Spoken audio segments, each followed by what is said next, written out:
260 ቀን ሆኖናል በጌታ ጸጋ መስከረም 1 ዘፍጥረት 1 ብለን የእግዚአብሔርን ቃል ማንበብና ማጥናት ከጀመርን እስከ ጳጉሜ 5 ራዕይ 22 ድረስ መጓዛችንን እንቀጥላለን። ዛሬ የምናነበው የእግዚአብሔር ቃል ክፍል ትንቢተ ሕዝቅኤል ከምዕራፍ 37 እስከ 39 ድረስ ያለው ነው። አብረን እናንብብ። በጌታ በኢየሱስ ስም አነባለሁ። ምዕራፍ 37 የእግዚአብሔር እጅ በላይ ነበረ። እግዚአብሔር በመንፈሱ አወጣኝ፣ አጥንቶችን በሞሉበት ሸለቆ መካከል አኖረኝ። በእነርሱም አንጻር በዙሪያቸው አሳለፈኝ። እነሆም በሸለቆ ፊት እጅግ ብዙ ነበሩ፣ እነሆም እጅግ ደርቀው ነበረ። እርሱም የሰው ልጅ ሆይ እነዚህ አጥንቶች በሕይወት ይኖራሉን አለኝ። እኔም ጌታ እግዚአብሔር ሆይ አንተ ታውቃለህ አልኩ። እርሱም እንዲህ አለኝ፣ በእነዚህ አጥንቶች ላይ ትንቢት ተናገር፣ እንዲህም በላቸው፣ እናንተ የደረቃችሁ አጥንቶች ሆይ የእግዚአብሔርን ቃል ስሙ። ጌታ እግዚአብሔር ለእነዚህ አጥንቶች እንዲህ ይላል፣ እነሆ ትንፋሽ አገባባችኋለሁ፣ በሕይወትም ትኖራላችሁ፣ ጅማትም እሰጣችኋለሁ፣ ስጋንም አወጣባችኋለሁ፣ በእናንተም ላይ ቁርበትን እዘረጋለሁ፣ ትንፋሽንም አገባባችኋለሁ፣ በሕይወትም ትኖራላችሁ፣ እኔም እግዚአብሔር እንደሆንኩ ታውቃላችሁ።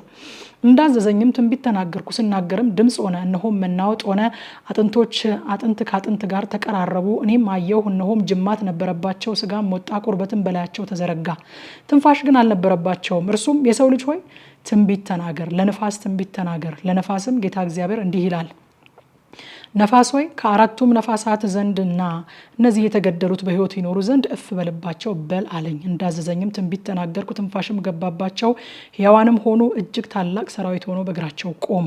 እርሱም እንዲህ አለኝ፣ የሰው ልጅ ሆይ እነዚህ አጥንቶች የእስራኤል ቤት ሁሉ ናቸው። እነሆ አጥንቶቻችን ደርቀዋል፣ ተስፋችንም ጠፍቷል፣ ፈጽመንም ተቆርጠናል ብለዋል። ስለዚህ ትንቢት ተናገር፣ እንዲህም በላቸው፣ ጌታ እግዚአብሔር እንዲህ ይላል፣ ሕዝቤ ሆይ እነሆ መቃብራችሁን እከፍታለሁ፣ ከመቃብራችሁም አወጣችኋለሁ፣ ወደ እስራኤል ምድር አገባችኋለሁ። ሕዝቤ ሆይ መቃብራችሁን በከፈትኩ ጊዜ ከመቃብራችሁን ባወጣኋችሁ ጊዜ እኔ እግዚአብሔር እንደሆንኩ ታውቃላችሁ። መንፈሴንም በውስጣችሁ አሳድራለሁ፣ እናንተንም በሕይወት ትኖራላችሁ፣ በገዛ ምድራችሁም አኖራችኋለሁ። እኔ እግዚአብሔር እንደተናገርኩ እንዳደረግኩትም ታውቃላችሁ ይላል እግዚአብሔር። የእግዚአብሔር ቃል ወደ እኔ እንዲህ ሲል መጣ። አንተ የሰው ልጅ ሆይ አንድ በትር ውሰድና ለይሁዳ ለባልንጀሮቹ ለእስራኤል ልጆች ብለህ በላዩ ጻፍ። ሌላም በትር ውሰድና የኤፍሬም በትር ለዮሴፍና ለባልንጀሮቹ ለእስራኤልም ቤት ሁሉ ብለህ በላዩ ጻፍ። አንድ በትርም እንዲሆኑ አንዱን ከሁለተኛው ጋር ላንተ አጋጥም፣ በእጅህም ውስጥ አንድ ይሁኑ። የሕዝብህም ልጆች ይህን የምታደርገውን ነገር ምን ማለት እንደሆነ አትነግረንምን ብለው በተናገሩህ ጊዜ አንተ ጌታ እግዚአብሔር እንዲህ ይላል፣ እነሆ በኤፍሬም እጅ ያለውን የዮሴፍን በትር ባልንጀሮቹንም የእስራኤልንም ነገዶች ወስዳለሁ፣ ከእርሱም ከይሁዳ በትር ጋር አጋጥማቸዋለሁ፣ አንድ በትርም አደርጋቸዋለሁ፣ በእጄም ውስጥ አንድ ይሆናሉ በላቸው። የምትጽፍባቸውን በትሮች በዓይናቸው ፊት በእጅህ ውስጥ ይሆናሉ። አንተም እንዲህ ትላቸዋለህ፣ ጌታ እግዚአብሔር እንዲህ ይላል፣ እነሆ የእስራኤልን ልጆች ከሄዱባቸው ከአሕዛብ መካከል ወስዳለሁ፣ ከስፍራም ሁሉ ሰበስባቸዋለሁ፣ ወደ ገዛ ምድራቸውም አመጣቸዋለሁ። በምድርም ላይ በእስራኤል ተራሮች ላይ አንድ ሕዝብ አደርጋቸዋለሁ፣ አንድ ንጉስም በሁላቸው ላይ ይነግሳል። ከዚያ ወዲያ ሁለት ሕዝብ አይሆኑም፣ ከዚያ ወዲያም ሁለት መንግስቶች ሆነው አይለዩም። ከዚያ ወዲያም በጣዖቶቻቸውና በርኩሰታቸው በመተላለፋቸውም ሁሉ አይረክሱም። ኃጢአትም ከሰሩባት አመፅ ሁሉ አድናቸዋለሁ፣ አነጻቸውም አለው። ሕዝብም ይሆኑኛል፣ እኔም አምላክ ሆናቸዋለሁ። ባሪያዬም ዳዊት ንጉስ ይሆናቸዋል፣ ለሁሉም አንድ እረኛ ይሆንላቸዋል። በፍርዴም ይሄዳሉ፣ ትእዛዜንም ይጠብቃሉ፣ ያደርጓትማል። አባቶቻችሁ በኖሩባት ለባሪያዬ ለያዕቆብ በሰጠኋት ምድር ይኖራሉ። እነርሱና ልጆቻቸው የልጅ ልጆቻቸውም ለዘላለም ይኖሩባታል። ባሪያዬም ዳዊት ለዘላለም አለቃ ይሆናቸዋል። የሰላምም ቃል ኪዳን ከእነርሱ ጋር አደርጋለሁ፣ የዘላለምም ቃል ኪዳን ይሆንላቸዋል። እኔም እባርካቸዋለሁ፣ አበዛቸውም አለው። መቅደሴንም ለዘላለም በመካከላቸው አኖራለሁ፣ ማደሪያዬም በላያቸው ይሆናል። እኔም አምላክ እሆናቸዋለሁ፣ እነርሱም ሕዝብ ይሆኑኛል። መቅደሴም ለዘላለም በመካከላቸው በሆነ ጊዜ እኔ እስራኤልን የምቀድሰው እግዚአብሔር እንደሆንኩ አሕዛብ ያውቃሉ። ምዕራፍ 38 የእግዚአብሔር ቃል ወደ እኔ እንዲህ ሲል መጣ። የሰው ልጅ ሆይ ፊትህን በጎግ ላይና በማንጎግ ምድር ላይ በሞሳህና በቶቤል ዋነኛ አለቃ ላይ አቅናበት፣ ትንቢትም ተናገርበት፣ እንዲህም በል፣ ጌታ እግዚአብሔር እንዲህ ይላል፣ የሞሳህና የቶቤል ዋነኛ አለቃ ጎግ ሆይ እነሆ እኔ በአንተ ላይ ነኝ፣ የመልስህም አለው፣ በመንጋጋህም ልጓም አገባብሃለሁ። አንተና ሰራዊትህንም ሁሉ፣ ፈረሶችና ፈረሰኞችህን፣ የጦር ልብስ የለበሱትን ሁሉ፣ ጋሻና ራስ ቆርን ሰይፍም የያዙትን ሁሉ፣ ታላቁን ወገን አወጣለሁ፣ ፋርስንና ኢትዮጵያን፣ ፉጥንም ከነርሱም ጋር ጋሻና የራስ ቆር የለበሱትን ሁሉ፣ ጋሜርንና ጭፍሮቹን ሁሉ፣ በሰሜን ዳርቻም ያለውን የቴርጋማን ቤትና ጭፍሮቹን ሁሉ፣ ብዙዎችንም ሕዝቦች ካንተ ጋር አወጣለሁ። አንተና ወደ አንተ የተሰበሰቡ ወገኖች ሁሉ ተዘጋጁ። አንተም ራስህን አዘጋጅተህ አለቃ ሁናቸው። ከብዙ ዘመንም በኋላ ትፈለጋለህ። በኋለኛውም ዘመን የዘላለም ባድማ በነበሩት በእስራኤል ተራሮች ላይ ከብዙ ሕዝብ ውስጥ ወደ ተሰበሰበች ከሰይፍም ወደ ተመለሰች ምድር ትገባለህ። እርሷም ከሕዝብ ውስጥ ወጥታለች፣ ሁሉም ሳይፈሩ ይቀመጡባታል። አንተም ትወጣለህ፣ እንዳውሎ ነፋስም ትመጣለህ፣ አንተና ጭፍሮች ሁሉ ካንተም ጋር ብዙ ሕዝብ ምድርን እንደ ደመና ትሸፍናላችሁ። ጌታ እግዚአብሔር እንዲህ ይላል፣ በዚያን ቀን ነገር ወደ ልብህ ይገባል፣ ክፉ ሐሳብንም ታስባለህ፣ እንዲህም ትላለህ፣ ቅጥር ወደሌላቸው መንደሮች እወጣለሁ፣ ተዘልለው ወደሚኖሩ ሁላቸው ሳይፈሩ ያለ ቅጥርና ያለ መወርወሪያ ያለ መዝጊያም ወደሚቀመጡ እገባለሁ። ምርኮን ትማርክ ዘንድ ብዝበዛን ትበዘብዝ ዘንድ ባድማን በነበሩ አሁንም ሰዎች በሚኖሩባቸው ስፍራዎች ላይ በአሕዛብም በተሰበሰበ ከብትና ዕቃንም ባገኘ በምድርም መካከል በተቀመጠ ሕዝብ ላይ እጅህን ትዘረጋ ዘንድ ሳባና ድዳን የተርሴስም ነጋዴዎች መንደሮቿም ሁሉ ምርኮን ትማርክ ዘንድ መጥተሃልን? ብዝበዛንስ ትበዘብዝ ዘንድ ብርንና ወርቅንስ ትወስድ ዘንድ ከብትንና ዕቃንስ ትወስድ ዘንድ እጅግስ ብዙ ምርኮ ትማርክ ዘንድ ወገንህን ሰብስበሃልን? ይሉሃል። አንተ የሰው ልጅ ሆይ ስለዚህ ትንቢት ተናገር፣ ጎግንም እንዲህ በለው፣ ጌታ እግዚአብሔር እንዲህ ይላል፣ በዚያን ቀን ሕዝቤ እስራኤል ሳይፈራ በተቀመጠ ጊዜ አንተ አታውቀውምን? አንተም ከአንተም ጋር ብዙ ሕዝብ ሁላቸው በፈረሶች ላይ የተቀመጡ ታላቅ ወገንና ብርቱ ሰራዊት ከሰሜን ዳርቻ ከስፍራችሁ ትመጣላችሁ። ምድርን ትሸፍን ዘንድ እንደ ደመና በሕዝቤ በእስራኤል ላይ ትወጣለህ። በኋለኛው ዘመን ይሆናል፣ ጎግ ሆይ በዓይናቸው ፊት በተቀደስኩብህ ጊዜ አሕዛብ ያውቁኝ ዘንድ በምድሬ ላይ አመጣሃለሁ።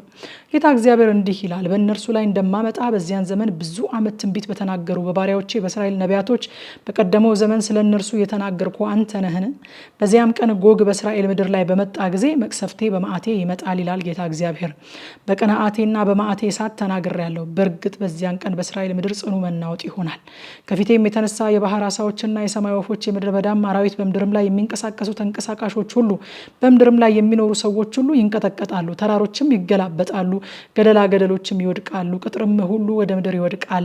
በተራሮቼም ሁሉ በእርሱ ላይ ሰይፍን እጠራለሁ፣ የሰውም ሁሉ ሰይፍ በወንድሙ ላይ ይሆናል ይላል ጌታ እግዚአብሔር።